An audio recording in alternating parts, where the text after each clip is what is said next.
Next one is an interesting fight, Zellhuber and Prado. When you look at this fight, you're looking at a kid in Zellhuber where he's got some good upside. He's got some good potential. He's a long and rangy striker.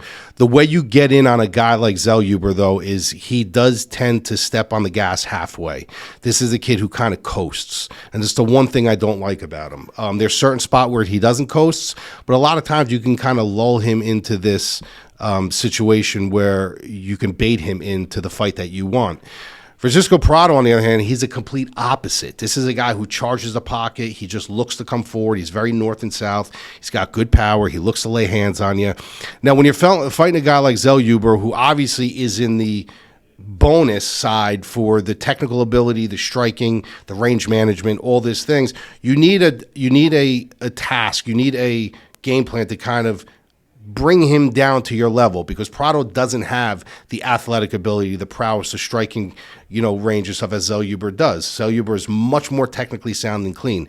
So you kind of use a technique called give and take. And what give and take is basically is you have to lull them to sleep.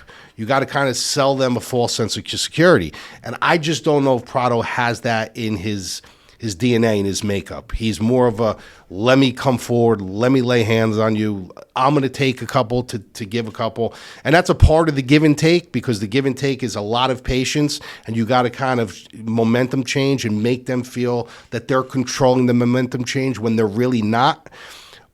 But I don't know if he's intelligent enough to really wire that into the fight, because once you're in the fight, you go back to what you know best, and what he knows best is coming north and south, coming just hitting hard, keeping his head just kind of on the center line. Even when he does move his head, it's very easily timed. He telegraphs when that head's going back on the center line. It's just a very tick-tock movement.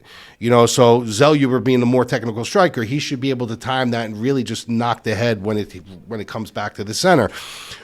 And there is that path for Zellhuber. I see guys that fight him. I've seen the way he fights, where I'm like, if somebody just uses the give and take approach, they can have their way with this kid.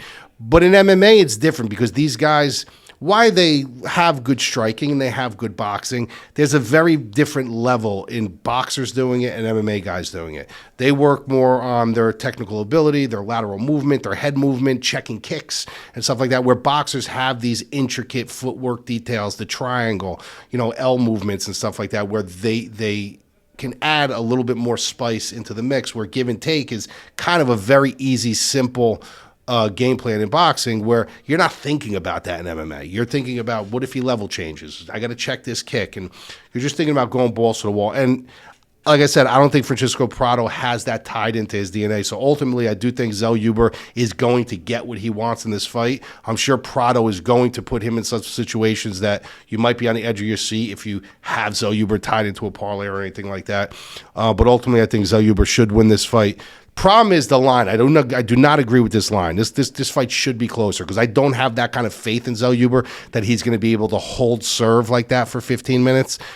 He's still young. You still can bait him into a firefight without even trying.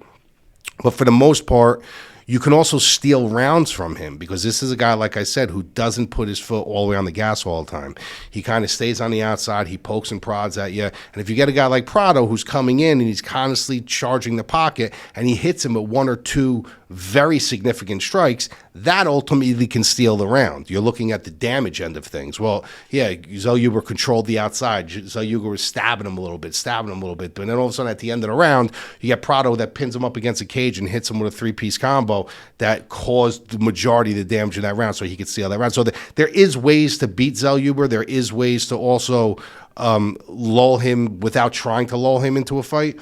But for the most part, his game plan is pretty much stay on the outside, throw those teep kicks, keep you at range, jab at you, stab at you, and kind of utilize the real estate of the cage. So I do like him in this spot. I do think he wins, but like I said, that line is very, very inflated.